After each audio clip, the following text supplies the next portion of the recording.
देखिए, चूंकि ये हमारे जो मंडलों के अध्यक्ष हैं, जिलों के अध्यक्ष हैं, ये बहुत महत्वपूर्ण हमारे संगठन के कड़ी के रूप में काम करते हैं, जो सरकार की और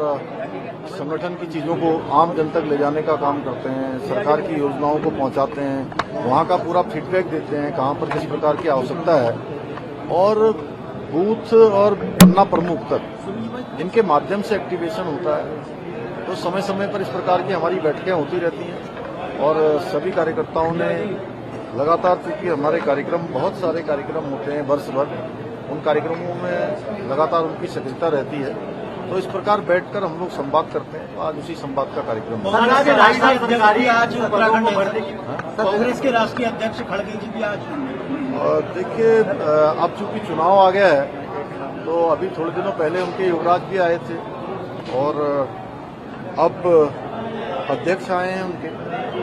ये कोई सामान्य प्रक्रिया है, चुनाव के समय में अब आना सबका रहता है। अच्छा होता कि पूरे 5 साल अगर उत्तराखंड के जनता की चिंता करते, यहाँ के लोगों की चिंता करते, यहाँ के सुख दुख में खड़े रहते, तो लोग गंभीरता से लेते कि हर समय आए हैं, इसलिए चुनाव के समय भी आए, और उसके बाद जब आते हैं तो उनको ये भी नहीं पता होता है कि बयान कौन से देने हैं। मुझे लगता है कि पूरे देश में कोई स्क्रिप्ट उनको पकड़ा के दे दी जाती है कि जैसे उत्तराखंड के लोग कोई बात को समझते ही न हो। राहुल गांधी यहाँ आए, वो कह रहे थे कि नकल का एक भी मामला जो है यहाँ पर उस पर कार्रवाई नहीं हुई। एक मामला उत्तराखंड में 100 से ज्यादा नकल माफियाओं को, नकल में लिप्त लोगों को जेल भेजने का काम हुआ है।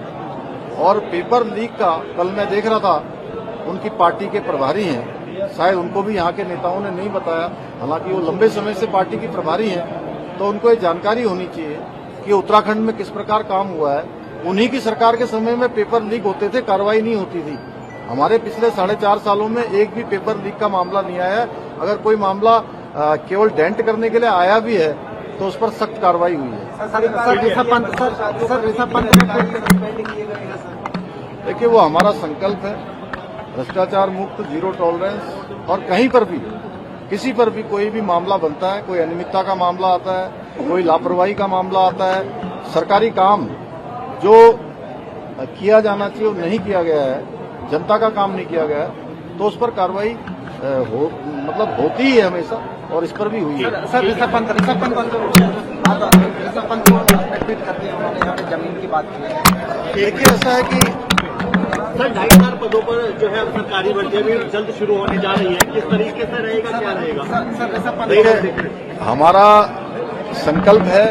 कि एक भी पद जो खाली है वो हम भरेंगे, और 4 जुलाई 2021 को मैंने राज्य के मुख्य सेवक के रूप में जिस दिन से काम करना शुरू किया, उसी दिन से युवाओं को समर्पित करते हुए सारी नौकरियां, सारी विज्ञप्तियां, सारे अध्याचन निकलने प्रारंभ हमने किए, और आज मुझे खुशी है, संतोष है कि 34,000 नियुक्तियां अभी तक हो चुकी हैं, और आने वाले समय में अभी 2,500 निकले हैं। लेकिन जितनी भी संख्या है, जहां भी है, वो हम भरेंगे, और मुझे लगता है कि अगले 1 साल में ये संख्या हमारी 10,000 से ज्यादा होगी। बिल्कुल स्वागत है जो भी यहाँ पर लेना चाहता है, और ऋषभ पंत तो हमारे राज्य के हैं, यहाँ से उन्होंने बड़ा नाम किया है, राज्य का भी नाम किया है, देश के लिए भी खेले हैं, देश का भी नाम किया है, तो उनका स्वागत है। वो आएंगे, हमारे अधिकारी सब बात करेंगे, कहीं पर भी अगर उनको कोई चीज चाहिए तो निश्चित रूप से।